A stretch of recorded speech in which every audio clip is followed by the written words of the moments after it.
Thanks for the opportunity, and Mr. Doswater, thank you very much for the opportunity. There's a saying in rural Australia which is you're never a prophet in your own land. So you've actually got to leave your region to be taken seriously. And you just live around here, so that's kind of that's what you do, and so that's who you are. So you just kind of blend in and get on with it. And that's certainly been the case for me going to Scotland. So I've been banging on about social enterprise since 1993 when I started my first social enterprise, and back then it wasn't called that. So it was just how do we self-determine as our future, and how do we kind of be more enterprising, and how do we. There was no language for this sort of stuff.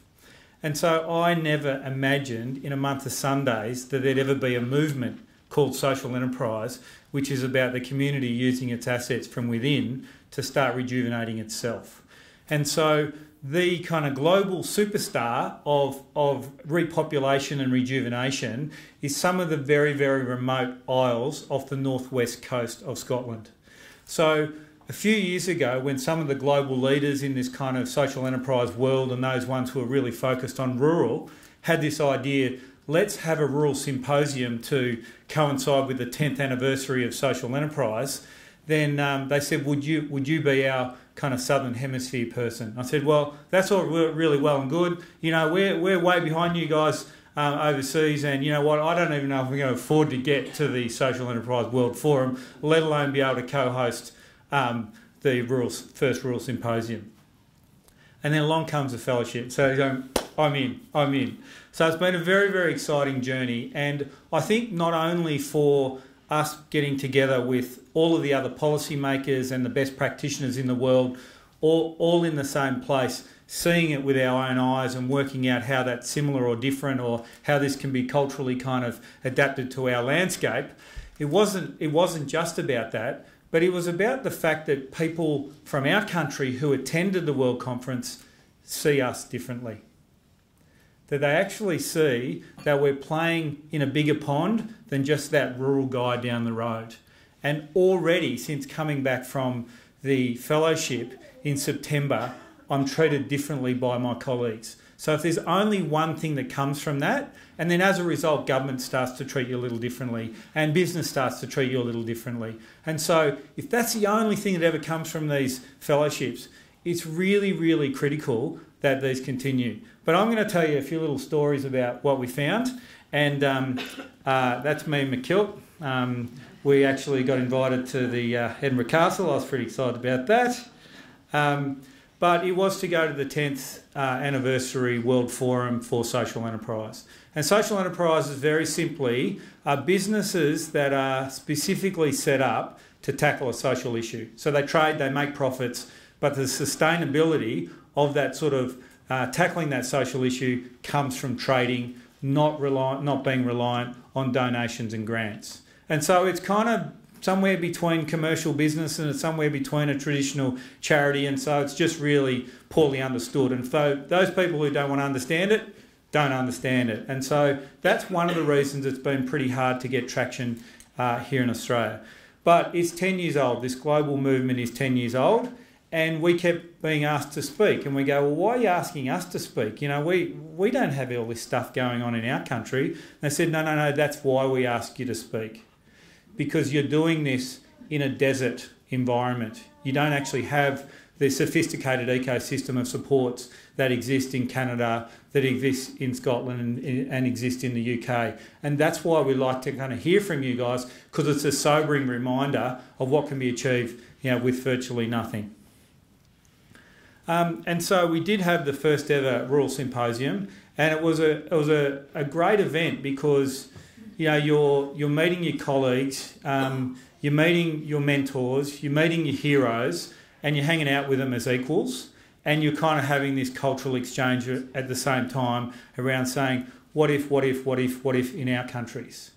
And so all of a sudden, I now have access to the people who are putting together the national strategy for social enterprise in Canada, who are 2 years behind what's happening in parts of Ireland, which they got their stuff from Scotland, and every step of the way, everyone's just accelerating the process.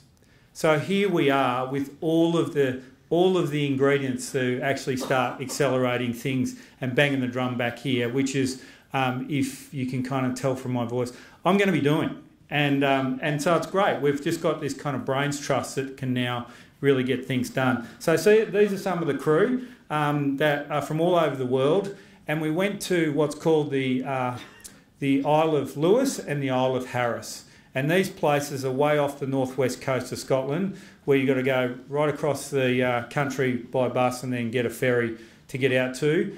And it's kind of like moonscape type environment, some of them, a little bit like some of our really wilderness parts of Tassie. So if you imagine how far South Tassie is, this is kind of similar north. So if you can get businesses to happen out there that have suffered depopulation for pretty much the last 140 years, you can get repopulation anywhere. And that's why we went there, to see what was happening in practice. And what we did see happening in practice, and you'll notice there's been a cultural exchange of merchandise. Here, so the Delzo, I see that's a little plug for the sponsor. But this is the Isle of Skye. And you know, they went into brewing because there's already heaps of distillers.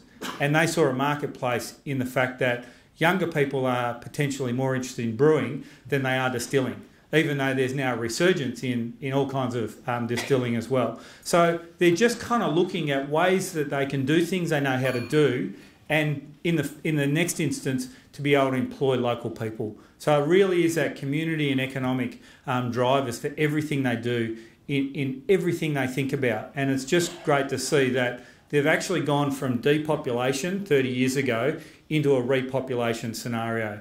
And if you look at some of our rural and regional communities in Australia, that's it. We've got exactly the same issues at play.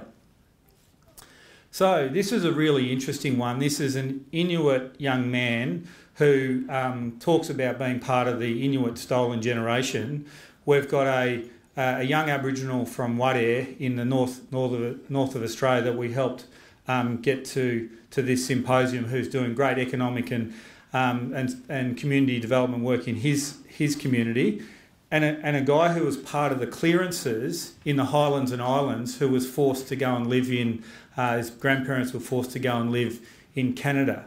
So you've got 3 First Nations populations learning for the first time that they'd all been colonised and they'd all been taken off their traditional lands by force.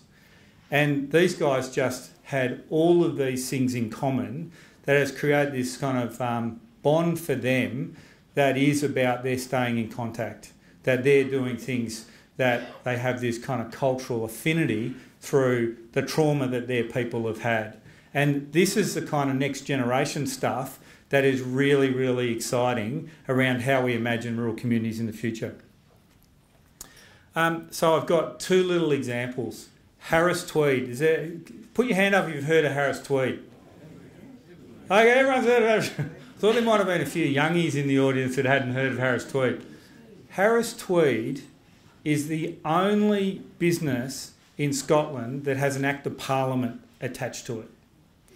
And that Act of Parliament is all about only ever sourcing the weavers for Harris Tweed from crofts. Now, crofts are these tiny little remnant farms that can barely sustain a person or a family right up in the Highlands and Islands of Scotland. So the idea of this is that we will never ever lose our jobs if the weavers have to come from the crofts. Now, what an amazing thing when you think about it. And next to that, in this photo, so this is the mark. There's a government official that has to track every piece of tweed to make sure that it actually fits the registered stamp to be called Harris Tweed. And on the right-hand side is the other thing that's crazy about this, is that every piece of tweed is made by hand. So that is the most modern loom they've got, which is, resembles a push bike. And so there are 260 Harris Tweed weavers all living on the Isle of Harris, and this is their main income, and only 3 mills for it all to go to. And you think, what an incredible idea that these guys have got a global, you guys have all heard of it, we're on the other side of the world, they've got a global customer base, yet it is steeped in how do we actually not get bought out? How do we actually make sure that this is culturally and socially and economically a part of our identity and the way we go about our lives? So using that same methodology, they've created the Isle of Harris, which is next door, a distillery. Now, this is a whiskey distillery, and the man who actually was the driver behind this, the founder of it, wasn't from that area, but it had a house in that area, and for 40 years had been going there. And he was about to conclude his career and said to the Isle of Harris people, "What can I do to give back?" And the community said, "We need jobs that are relevant to the next generation here on the Isle of Harris." And so they set about creating a whiskey distillery and a gin distillery, and the difference being that what they did was they got $2 million from 3 local people to get it all going, and then they matched that with government. So their government kind of matched it. Then they raised an additional £35 million to get this going, and it's been an incredibly successful story of business. And where they got the money from, because you imagine getting capital into the Isle of Harris could be quite difficult, is they got it from Scots abroad. So people who identified with the Isle of Harris, the Isle of Lewis, who actually cared about their heritage and their identity. And I think that's what we can tap into in terms of rural communities. It is people who have their origins or their ancestry in some of these places that are in decline or are really, really starved of the sort of capital that we need to actually rejuvenate these places. So the Isle of Harris only has distillers who are trained on the Isle of Harris. So their business model required that everyone who's a staff member there is a local. And if you're wondering about the quality of their gin, they sold 40,000 bottles last year. So it's a great story of the community basically working with people with means to create something that's always going to be in the Isle of Harris. And the great thing about these fellowships is you get to mix in company that you would never imagine you would be mixing in.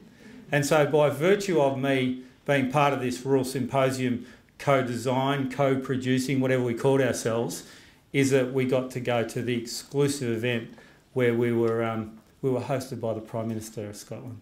So it was very, very exciting. And once again, that's about kind of how you're positioned in relation to where you live. So the next steps for us is that this is about talking about world's best practice and the possibilities we have here in our country if we're only to kind of borrow and culturally realign some of those innovations that are already proven now for 20 years. So in Scotland, the world leader in social enterprise, they're onto their second 10-year national strategy, bipartisan supported and really, really sophisticated ways of doing things. And I'm hoping that we don't need to wait for 10 years for this to be a reality here. But the fellowship's been amazing for us to know how we do that and quicker. So thank you.